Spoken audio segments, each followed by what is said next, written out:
Hello, everyone. In this podcast, we will be discussing sensitive topics such as sexual assault. It's important to take care of yourself while listening.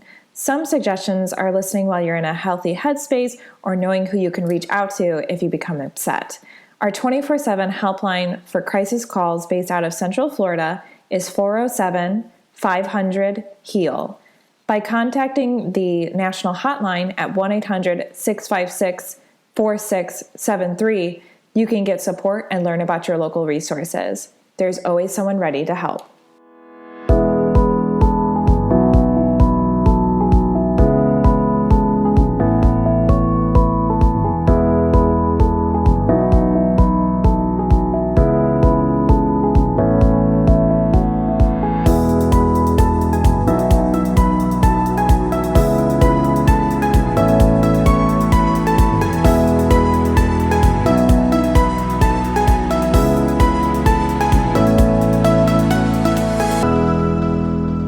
Welcome to the Victim Service Center podcast. Here we sit down with professionals that serve survivors and victims of trauma or those who've experienced violence and have conversations about social issues. This week, we are talking about secondary survivors. My name is Emilie Mitchell.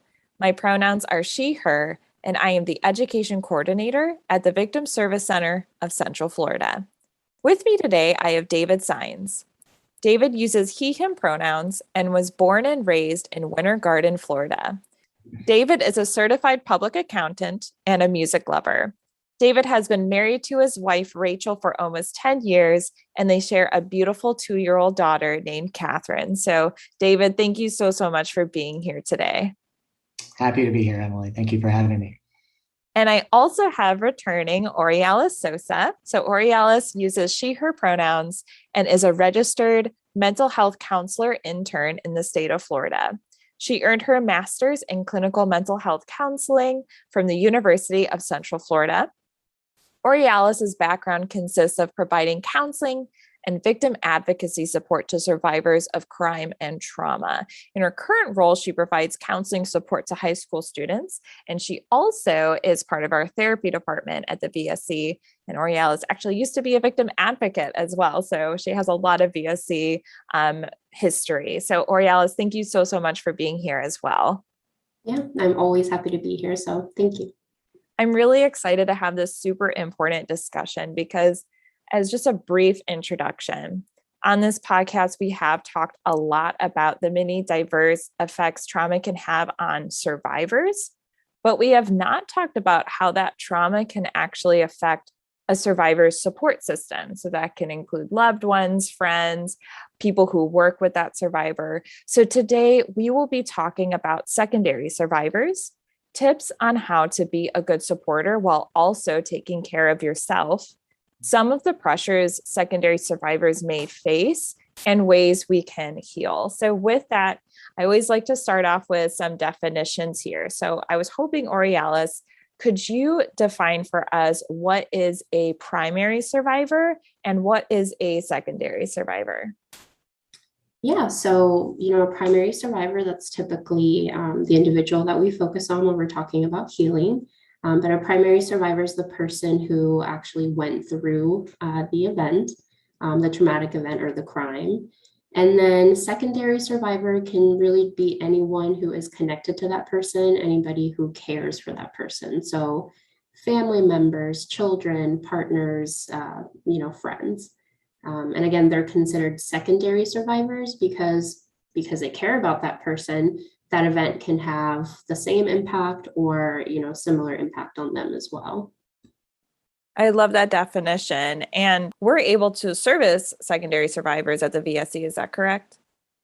Yeah, so VSC provides free counseling services. We also have our 24/7 helpline, and that would be for a primary survivor, but the support will also be there for secondary survivors to help them through their own healing, or if they also just have questions about, supporting their loved one. Awesome. Thank you so much, Orialis. And, we talk a lot about normal responses to trauma, and we try really hard to let people know that they are normal responses to trauma. For example, some survivors may cry while others will be emotionally numb. And this is different for everyone. So what are some normal responses or common reactions to being a secondary survivor? And I'll open this up to Orialis or David, whoever would like to jump in. I would say, I mean, just like you said, survivors can experience symptoms. Some may not experience any of the, symptoms that we think of as natural. So the reactions for secondary survivors are going to be just as varied. I guess the first one that comes to mind would be feelings of guilt or feelings of self-blame and shame. So just like survivors themselves can kind of go through and think about like, what could I have done differently? How should I have reacted differently? Their loved ones may also, feel that as well. And whether they were there earlier in the day or not, they may still question, how could I have prevented this from happening? So they may struggle with that too. And I struggled with that immensely, at least during the first several years after the event that happened to Rachel. I think, because of course, so much focus deservedly goes to the primary survivor. But I didn't even realize that I was suffering and from so much trauma as I actually was. I think because I was so focused on Rachel's healing and everything else I had in my life that I didn't want to, be selfish in any manner and kind of put any kind of attention or effort towards me when I felt like Rachel was the one that was deserving of all the focus. So I didn't even really know that I had these traumas. But I mean, when you mentioned the guilt, it's still, I mean, I've let 90% of it go. But I was, with Rachel earlier that evening when the incident occurred, and just so many what ifs. What if we'd gone to see a movie instead? What if we didn't? What if I was sick that day? And like my involvement in her day that day, I felt that just because I was there and I was present in the day, that I had a hand to play in it. And it took me years and years and years to understand that that's not the truth. That's just me looking for some sort of control, some sort of way of helping, of preventing. Exactly. Yeah. What could I have done differently? But there's nothing I could have done differently, and it already passed. So I couldn't change it. And I think that drove me the most crazy because you play out all these scenarios, but you can't go back in time. So there's nothing you can do. So except focus on healing and still being supportive. And then I was able to finally get, I think, the psychological attention I deserved and the source, my own sources of healing. And a part of that was being active with the victim service center like Rachel. And because she was an inspiration to me on how to heal. So I just kind of followed by her example. Yeah. I mean, I also think just like you said, the possibilities are endless. So we can follow, right? Like the person can follow that rabbit hole of the what ifs down until, I mean, it's just never ending. And I think one of the things, like you said at the beginning, is just I don't know, it's the loneliness of it too, because like you said, all that, all the attention and a lot of the information online is about what the primary survivors are going through. Mm-hmm. And so just like you said, you may not even realize I'm experiencing trauma symptoms, right? And I can't talk to anybody about it because my loved one is the one who deserves the support. So it can just be such a lonely experience in that, too. Very lonely. And, and fortunately, not a lot of people have to watch somebody they love go through something so traumatic. But the downside of that is I really didn't know who to talk to because, I mean, I didn't really talk to anybody because even my friends, that's such an intense thing that they can't relate to, fortunately. So where do you go? And I just, instead of really kind of worrying about me, I just focused all on her. Yeah. And I think that you're all bringing up such important points, which is, if there are services out there, I feel like they're not being talked about enough for secondary survivors. And a lot of what you were mentioning, and I thank you so much for being so open and candid with us, David, it's really kind of mirroring how a survivor might feel, kind of the guilt and the shame. And absolutely, I love that you said the help that I deserved, because absolutely you deserve, specific support in this, because we're seeing how you went through a similar trauma, but it's different, and it's, more about your story. Also, I totally understand where you're coming from when you say, like, I didn't have anyone to talk to, and I want to uplift like that loneliness factor to it, because we also share that, like, we should be confidential and shouldn't share, stories of survivors without their consent, right? So getting that confidential support and those resources is so integral. I'm so glad to be part of the VSC that we're able to do that, but I'm exactly not sure how many services are similar to the VSC that are out there. David, if you're comfortable, I'd like to ask if you would be able to share a little bit about your story. And of course, you can share however much or as little as you'd like. Sure. And the whole experience was just surreal, because one day you live in your life that you've known your entire life. And of course, we all have trauma as we grow up. But, when something as intense as a violent sexual crime on somebody you care about occurs, when you watch the news and you see all these stories of bad things that happen to people, it's always somebody else, right? And these things don't happen to me. I don't know that person. I feel bad for them, and I wish them the best. But that's just it's not realistic because I don't see it in my world. And it was just an average day. Rachel and I hadn't really known each other too long, and we both like to go to the same bar after work and blow off steam. And and it was just another day, and me at the time that I hadn't really gone through therapy or anything. I just kind of dealt with issues like I was taught. You drank or you just bottled it up. You're as a guy, I was kind of raised the old fashioned way to where if you're a male, you just either sucked it up and, didn't talk about your feelings, or you maybe had some unhealthy outlets that was more appropriate. But the night in question, it was just another day, and I was just kind of in a bad place in my life, and I was just drinking too much. And Rachel was there as normal, and it had come time for her to go. She was just off, and I was gonna stay because we had our circle of friends there, and and she's like, hey, if you need help getting home later, let me know. I'd been in trouble for drinking before, so she was kind enough to be a good friend and offer her services to give me a ride if I needed one. And that plays into my guilt a little bit too, because I did. And I just continued to drink. I was just in a bad headspace, and I drank too much. And I, sent her a text message, and she says, okay, I'll be right there. And came to get me and, helped me home. She followed me in my car and made sure I got home safely, which wasn't very far. And, while she was gone is when the attacker got into her apartment.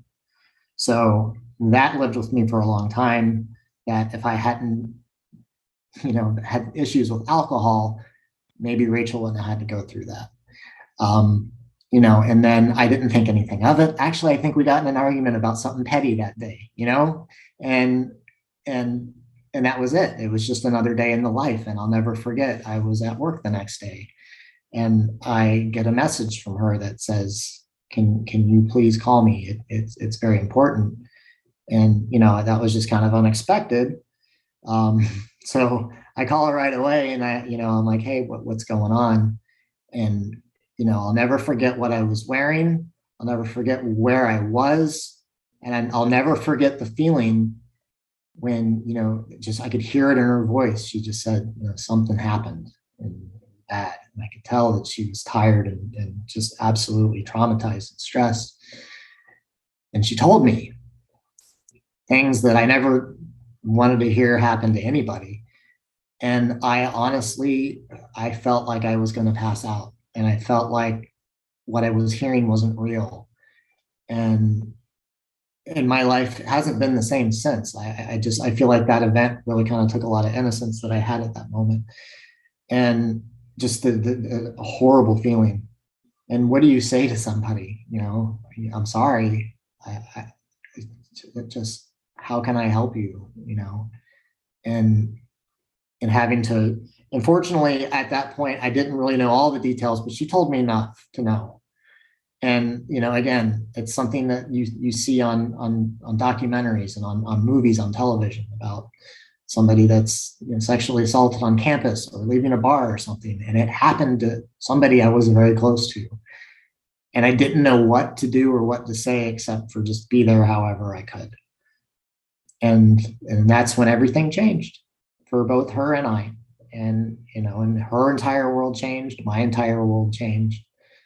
It brought us together in almost a trauma bonding way, but I cared about her and I didn't want her to suffer alone, and I felt responsible. And she assured me that I wasn't.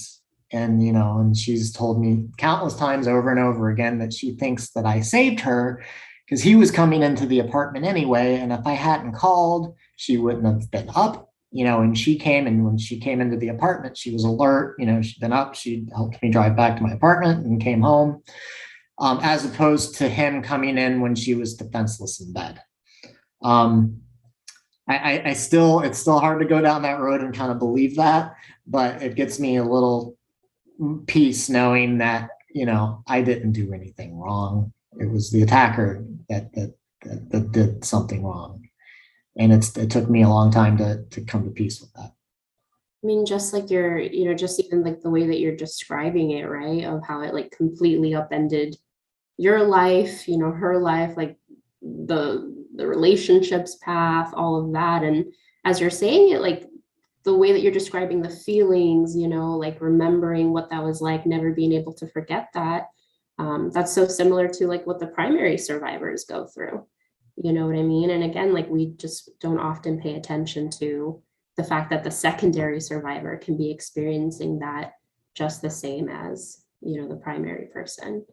And I also really heard you talking about, this feeling of like, helplessness of not knowing, really, because no one's going to prepare you to know what to say, just like you said, or, Right. What to do when something like that happens. So just like that helplessness of how do I see my loved one hurting so much, and, what can I do to help them, and not knowing. Yeah. And that was the hard part, was the hopelessness, and compounded with the feeling that I was somewhat responsible. But I think just instinctually, I think my inner voice was just saying, just be there however you can, and I helped her move out of that apartment. And I was in real estate at the time, and I found her a place in a nicer neighborhood that I felt was safer. And she's not from Florida, so she looked at a couple, and I'm like, I don't know if I feel safe you living there. Let's find you somewhere else. And it was really inspirational to see just her friends really show up, and she didn't have to lift a finger when it came to moving her. And like we just got her out of there and got her somewhere safe, and just watching that was really helpful. Although I don't think my trauma had really kicked in yet. I think I was just almost in an adrenaline protect Rachel mode to really understand what was going to happen to me. But at the moment, it was really nice to see, wow, there's actually people doing good in the world. And, and when she got settled, and as that kind of effort to get Rachel safe kind of went away, the bad feelings started to come, and feelings that I weren't used to. I wasn't used to that level of anger or hatred towards anybody. I grew up in a relatively innocent environment, came from my parents were married, and, not a lot of trauma growing up. My childhood was weird, just like everybody else's was, but nothing significant happened to that level of trauma. And to have this now, I felt it was like I had a tumor that just was filled with fear and hate, and I didn't know how to get rid of it. And I just thought the worst things about this guy. And I remember when he was still loose, and they showed the picture from the ATM machine on the TV screen, and I'm yelling at him, if I ever see you. And I had to make eye contact with this guy in the courtroom. And I can't even begin to explain the emotions that came out of that level of anger and what I would do. And it really made me question my own humanity, because I didn't think I was capable of such bad thoughts. And that just turned into a spiral of just being lost and not really knowing how to heal.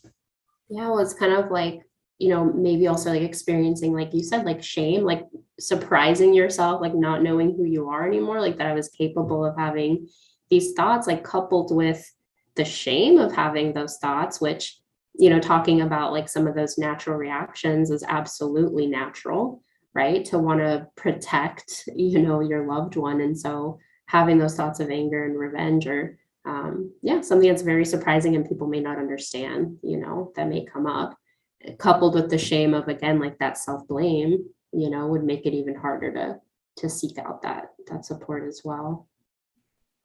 Absolutely. And yeah, while you were talking, David, I also heard Orialis, which you mentioned too. It's just kind of this shift in almost like not identity, but there's piece to you that you were like, oh, where is that coming from? And it's super important that we, once again, just like we share with survivors, that we tell their supporters that it's not your fault, because we say that to survivors too, because again, the blame should always be put back on the perpetrator, right? There's nothing that we do that asks for it or that, we have failed to protect and things like that. So, and it sounds like it's so inspiring to hear that incredible support that you were mentioning too. I mean, I want to uplift that as well. And also, I appreciate that you talking a little bit about kind of the pressures that we put on men when it comes to seeking mental health services, this kind of like suck it up mentality that we have like a stigma in general on mental health. But I think that men have this second barrier that they may have to overcome to seeking mental health. We actually have a podcast that's coming up that's specifically about that. So I wanted to kind of uplift that. Yeah. But with that, we were talking a little bit about common misconceptions about being a secondary survivor. So what are some of those myths that we may have? So when it comes to thinking about this, or even the lack of talking about it. So for example, I wanted to ask, is there this kind of pressure to have to be this person's like everything instead of just continuing to be their loved one? Absolutely, Emilie. There was a lot of pressure, and I don't feel at all for 1 second that Rachel ever intentionally put this pressure on me. I put it on myself to be her everything, and that was just my reaction. And maybe that was my unconscious way of maybe avoiding my own trauma, was to focus it all on her. And I was kind of suppressing my own and just kind of putting off dealing with my own experience by being her everything. And, because she was waking up in the middle of the night scared, and, she'd call me, or just knowing that she was struggling, and, when she was looking for a place to live, and just in the court proceedings were so drawn out, and the perpetrator really made a circus of the whole event. He called me on my cell phone at work and asked me not to go forward pressing charges.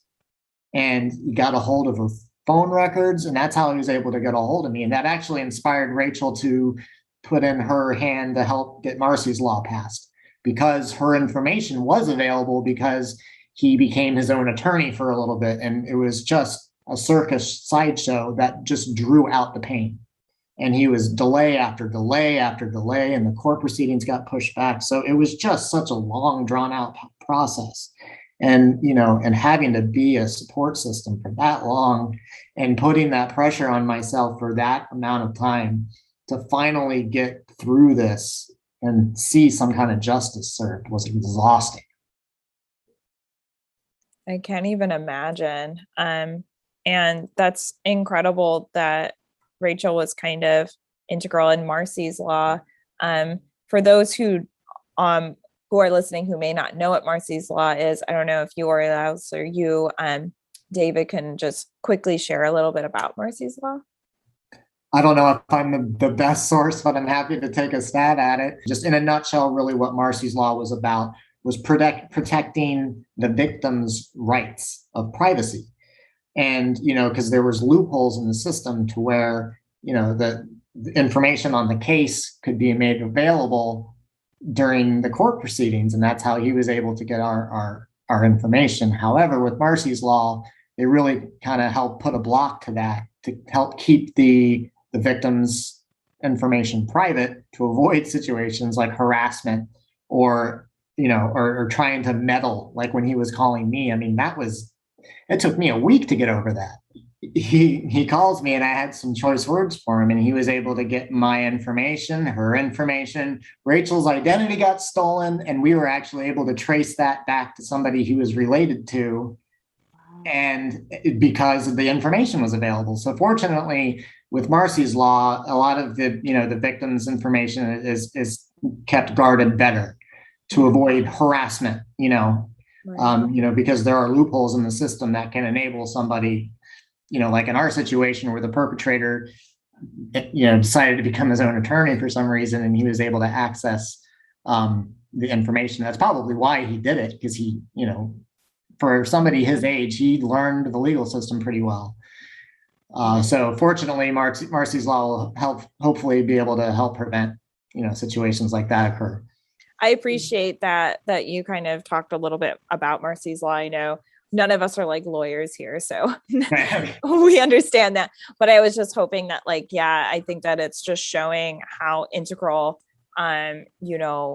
things like that, as far as advocating for survivors and having a survivor focused justice system so that we do avoid things like that. So it's amazing that Rachel and you were able to help kind of advocate for these rights that everyone should have.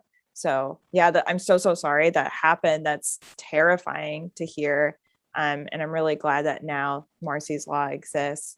Kind of going back to some common misconceptions. I think that we've kind of addressed this idea that secondary survivors are not affected by the trauma, but I didn't know if anyone wanted to hop in on kind of addressing that myth. Yeah, I mean, I would say, secondary survivors themselves do deserve and may have to go through their own healing journey. For one, it just made me think about with what David was talking about is you kind of can become like a sponge, for all these emotions and all these different things that are happening. And then you may not have, right, the coping skills or out of respect for the survivor, because again, you may feel that that's their story, right? So that I don't have the right to be telling people about it. You're this big sponge with nowhere for this stuff to go. And then also going through something like this, just like for primary survivors, this can really bring up old, unresolved issues, whether it's, not learning how to manage emotions, past experiences that you've been through yourself, all of a sudden it's that Pandora's box may be opened by, your loved one's experience as well. And so, you may have to go through your own healing journey and learn your own coping skills, to seek support for that. And that was definitely the case for me, Orialis.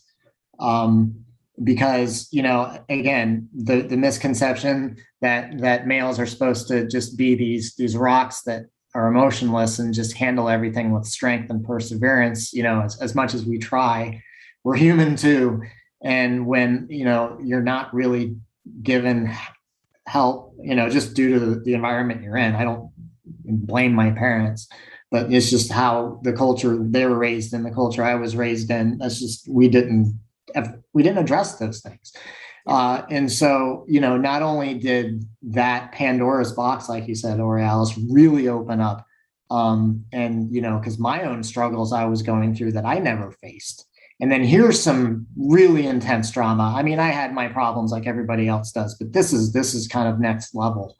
And so it really puts that into perspective. Unfortunately, at the time, I really didn't have the tools or the know-how how to handle that kind of trauma in a healthy manner. My go-to for years and years was alcohol, which proved to be amazing for the short term, but in the long term, it just caused even more damage. And I've put drinking behind me. I've actually stepped away from it 2 years ago, and that opened its own can of worms too, because now you're really forced to deal with these things, with a clear mind and do it the right way to heal and be happy. using the appropriate outlets as opposed to the ones that just give you a little band-aid. Let's go to the root issue, figure out where the hurting is, and that's really when we can start doing some healing, I think. Definitely. I really appreciate you sharing all of that, David, and congrats. That was like, while you were talking, I hadn't even thought of that idea where, when we are turning to unhealthy coping mechanisms that just aren't sustainable in the long term. Right. After that, it can feel really, it's difficult because we were relying on that to cope. And so I didn't even think of that kind of like added piece to it, as far as like, now we have to move forward in a different way. And I think that there might also be a misconception too, that secondary survivors have to always be there for the survivor and be that rock. Did you feel like that was another pressure too, that you were feeling? Again, not blaming anyone for this, it's just kind of like societal pressures. But I wonder if you wanted to address this myth as well. Yeah, absolutely. Because my thing was, when all your focus is, like you say, being the rock, so to speak, who's going to be my rock? And, I had no one to turn to, and it's not because nobody was available. I just didn't know where to go or how to go about doing it. So that was extremely isolating. And I'm also just not addressing my own pain makes it worse in the long run, because you're just dealing with this unreleased bad energy that's just inside of you. And, fortunately over the years, I've been able to exercise that out. But yeah, I mean, like you said, when you have to be the rock and, you feel like there's nobody to do that for you, it's hard. Yeah. Because it gets tiring, because who's going to take care of me? People only have so much bandwidth, so it is, and it can't be hard, again, to say no when you see your loved one struggling, or to schedule some time for yourself, or like focus on your own hobbies and, things like that. And in order to be there, right, in the long term, we have to be able to, release some of that for ourselves, to be able to be a support. But it's so hard, because again, all of that guilt can come up by, putting those boundaries. Which absolutely everyone should know that, like, it's impossible to always be there for someone like that. And again, I think that I talk about it a lot, how you can't pour from an empty cup, and everyone has rights to taking care of themselves and their own healing journey. And again, David, your story is so, so powerful, and thank you so much for sharing it. Speaking of healing journeys, what did you find helped you? And was there like a particular like turning point? Yeah, it took a little bit. Rachel got involved right away. And I think that's really what helped her heal effectively, is she got involved. The Victim Service Center was such an instrumental way in helping her and us heal, that, she really wanted to give back as she could. And, she got really close with certain members of the law enforcement that helped bring the perpetrator to justice. And so, they got in touch, and she started doing, speaking sessions with Detective Salcido's criminal justice department at Valencia. And it took a while, but I think the first time I saw her speak, and I saw the effect it was having on these up and coming people that were getting into our law enforcement, the effect that it had on them. And, and she would always be so thankful and graceful to them, as far as what they did to help. And, that they read all these stories in their training, but hear somebody live in person telling their story from their own, words, was extremely powerful and inspirational, that I'm like, wow, and she did it with just such grace. And, she started to say after a while, and after a few of these speaking sessions, that I kind of started to feel like it happened to somebody else. Not that she was disconnecting herself from the situation, but the fact that she had done that and faced that, publicly and addressed it to complete strangers was really a big part of her healing. And I thought, if that works for her, work for me. So I was able to help kind of get involved and kind of be her Garfunkel to her Paul Simon, and do some speaking engagements, because Rachel's the star, but it really kind of opened up the door for me to kind of share my story. And that really helped me. I was asked to write a blog on the Victim Service Center site about my experience, and it took a while. I remember the night. It was a couple hours, and it was really hard to put the words together, but it was very cathartic, just to let it out. Because going back to the misconceptions thing, we don't talk about those things. And, I've suffered from depression and anxiety my whole life, and I didn't even have the courage to tell my own mother about it until I was in my 20s. Because we just didn't know, we didn't really address mental health issues. It was man up, it was be strong, which can make somebody that is dealing with these mental health issues feel even more isolated, because your advice is to suck it up and be strong. I don't know how to do that. I need help. I need somebody to help me navigate through some of these issues I'm going through. And so just putting all these pieces together and exercising some of these bad thoughts by doing public speaking engagements and by being involved and by meeting other victims and their families and talking about how it affected them and how they've managed to deal and get through this, not just the primary, but the secondary survivors as well. And the people that we've met through the Victim Service Center and the other engagements that, Rachel's been involved with, and kind of branching out into that network, really just kind of, now we're in a community of people that this has happened to us. And now we're dealing with this together, and we're trying to bring positive anything out of these experiences together. And that made a massive difference in helping me find peace. You said the word that I was thinking about, community. Like, it just sounds like you guys really worked on community building and, like you said, sharing your story. I always think of Brene Brown. If you guys maybe know Brene Brown, she's a shame researcher, and she always talks about how shame thrives in silence, right? And so just the fact of speaking out, even though we may feel that shame, we may feel kind of unsure, we're still struggling with that, but just finding others who, right, have gone through the same experience, connecting, having that community sounds like that was one of those really big, turning points for both of you guys. It really was, because we shared a lot of the same pain. So we were able to really kind of relate to each other's stories. And, through that interaction and that bonding, we're all stronger people for it. Yeah, I can kind of see the ripple effects that healing can have, right? And this communal aspect of it is it's just so great to hear, honestly. With that, though, did you find that you ever had to kind of, you talked about writing the blog and sharing your own story. Did you find that you had to kind of go on your own path independently from Rachel for your healing? Not really. I think I kind of rode in her dovetail or whatever it's called. I think I just kind of followed her lead.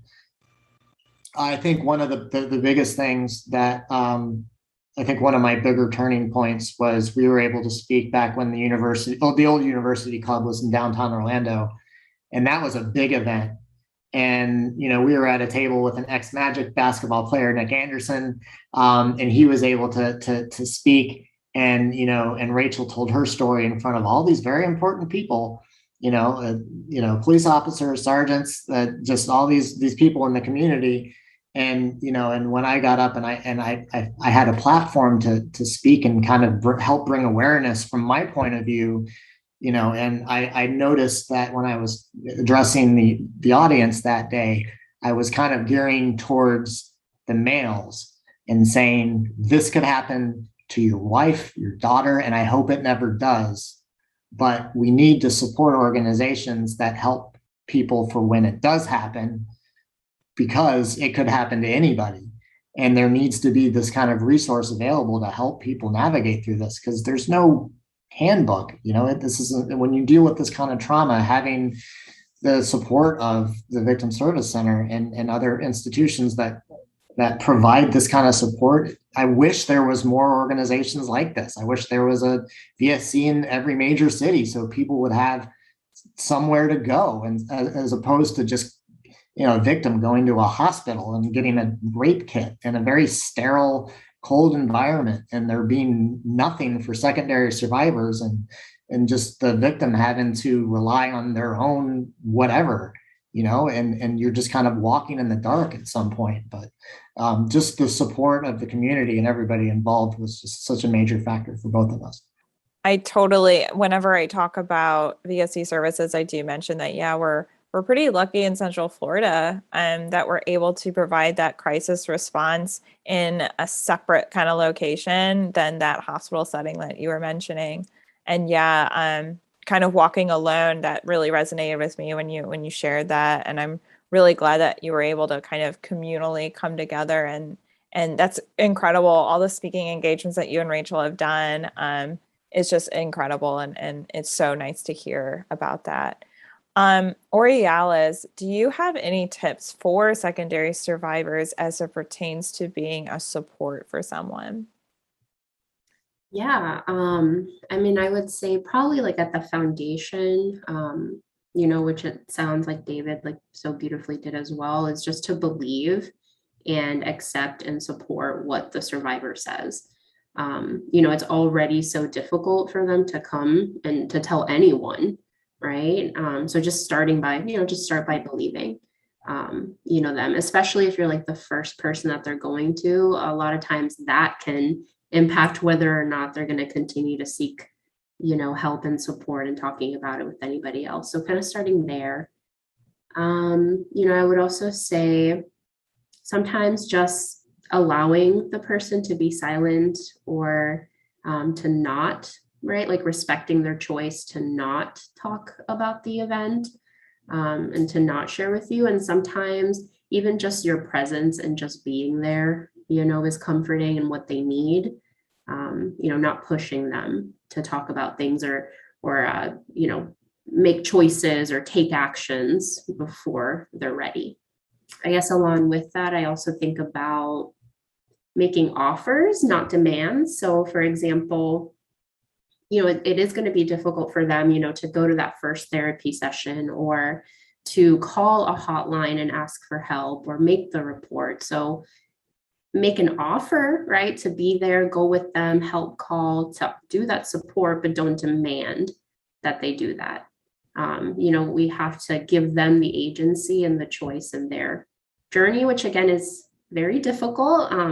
It sounds like with David and Rachel, like their healing kind of happened together. It sounds like it kind of bounced off each other. But sometimes it may be the case that it's not, happening at the same time. So that, the primary person may not be ready to seek help or be ready to make a report. And we have to, respect that. So sometimes it may be happening in different, timelines. Those are great points, Orialis, because I think one of the hardest things is if somebody doesn't have that ability to seek help, and they can also feel pressured. And, I know for years I resisted therapy. Because again, when that's not part of your culture and, you're raised a certain way and you're used to kind of just burying your emotions down and letting them just kind of simmer down there, you don't really know. And when somebody maybe makes a suggestion that could really help you and they're trying to help you, that can be scary. And, that can be met with hesitation and pushback. So I like the offer as opposed, you're making a suggestion here. This may help you, this. And Rachel was very good because she had all these outlets and I didn't. And I remember her telling me at one point, I want you to talk to somebody, because I didn't tell anybody my story for a long time. It was just something I didn't bring up to any of my friends because it was that intense. I didn't know how to talk about these things, but she made it really adamant just to tell somebody. I eventually confided in a good friend of mine. And even that was a good first step, just to kind of let it out. I wasn't ready for therapy at that point. I wasn't ready to really face it and go through all these steps that needed to happen to find healing. But that was a really good first place. And she offered it. She didn't kind of forced the hand. She said, "Hey, this might help you." And I found that a little bit easier to digest than "you need therapy." Yeah, it's like coming at it from like approaching it from compassion versus like judgment, right? So compassion of like, I care about you, I see you struggling, right? Like, how can I support you in getting this help versus like, you should be over this by now, or like, why aren't you seeking help, versus like, yeah, coming from that judgment. And yeah, and I guess along with that, like, don't blame or judge the primary or the secondary survivor for their reactions, because again, it can be so varied and they're having a completely natural reaction to a completely abnormal situation that nobody is prepared for. So don't blame or judge. I guess one thing that secondary survivors can do to help be supportive is to, try to seek resources, understand natural reactions. Again, like look up treatment options, for the person. It may be hard and they may feel so overwhelmed, right? Just getting through the day that it's going to be difficult for them to do that research. So that's something like tangible, that you can do, is do some of that research for them to encourage them in getting help. Definitely. And I also wanted to uplift kind of that very normal feeling of like not feeling ready to seek out those services that are available, because as we know, healing looks different for everyone and there's no timeline on it either. So survivors and secondary survivors, absolutely, these resources are always there for you. So when you are ready, and you'll know when you are, please, reach out and seek that support. Everyone's there ready to give it to you. We already kind of talked about, this difficulty of finding services specifically catered to survivors, secondary survivors, like you mentioned, David. So we also talk about how the VSC is able to do awesome things for secondary survivors. I wanted to ask, why do you think it's important that these services are specifically catered towards secondary survivors? Yes, it's because it's coming from a just different perspective from the secondary. Most cases like mine, I wasn't there, so I don't know the details. And, except for what I've heard between, Rachel sharing and her speaking and through the court and the trial, which hearing all those details was just gut wrenching. So it's important to have that different perspective, because it's a different kind of fear. It's a different kind of guilt, because, a lot of your energy is going towards the victim. So that's a very specific kind of stress to be addressed, because it's just, there's different range of emotions, because you're trying to be sympathetic to somebody and you're trying to be helpful to them. But their experience obviously was different than yours, because they actually lived it. You're just living it with them. So that's a major difference.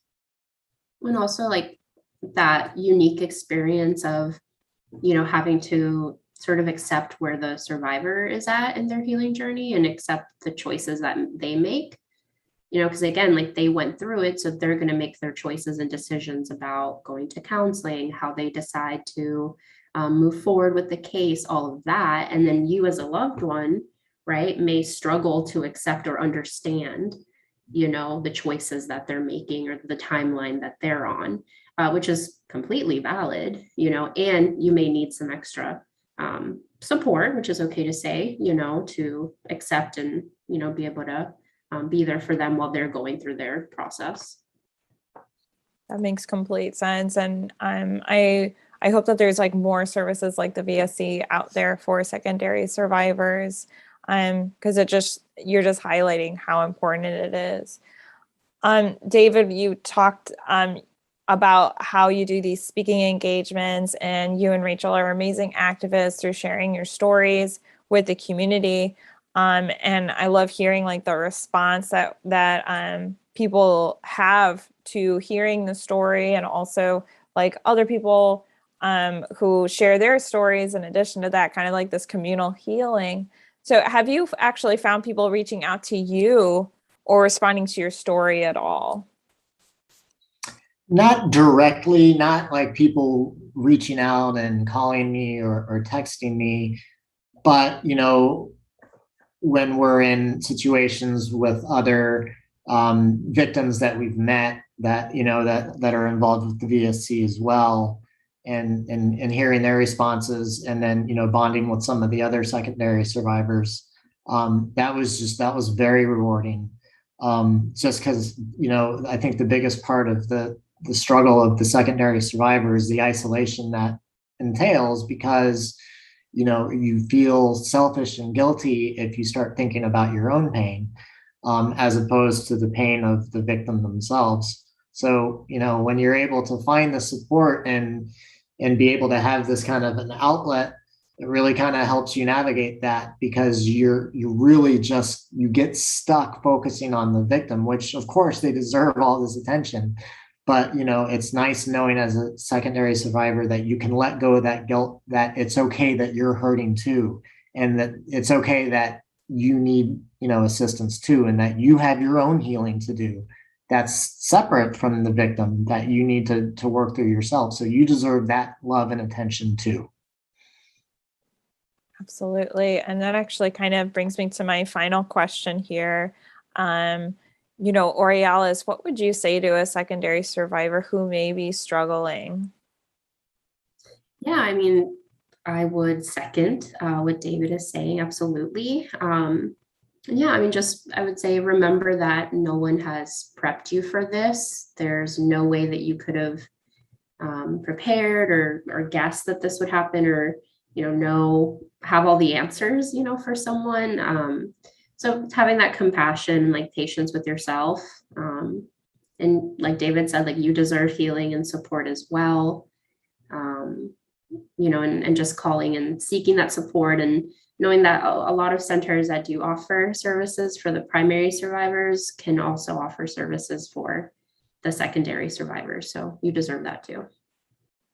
Yeah, I think that that's a beautiful place to sign off. But before I do, I wanted to give you, Orialis, or you, David, a chance to share anything that you wanted to bring up that we may not have covered before I sign off. I think the only thing I could maybe think of is just, if there was somebody else in my shoes out there that, has had to go through a situation and watch somebody they care about be affected by such just a terrible crime, that you're not the only one that's faced this drama. So you're not alone in it. And there's people out there that are not only available to help, they're happy to help. And knowing that support is there, and I don't know how we could have gotten through this without the Victim Service Center. I don't.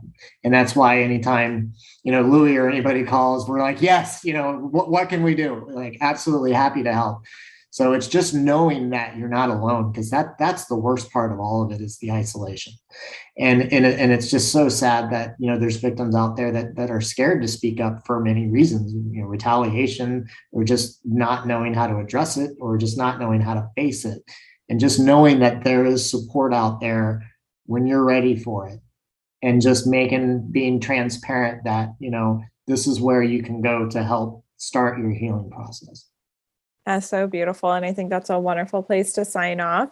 So I want to thank the listener for listening to the Victim Service Center podcast. The VSC is a nonprofit organization that provides free, confidential counseling services for victims of any kind of trauma in Central Florida, and secondary survivors as well. To learn more about our services, please visit victimservicecenter.org. And to everyone listening, healing is not linear. And just like David said, you are not alone. And I thank you so much, Orialis and David, for joining me today. Happy to be here. Thank you. Thank you both.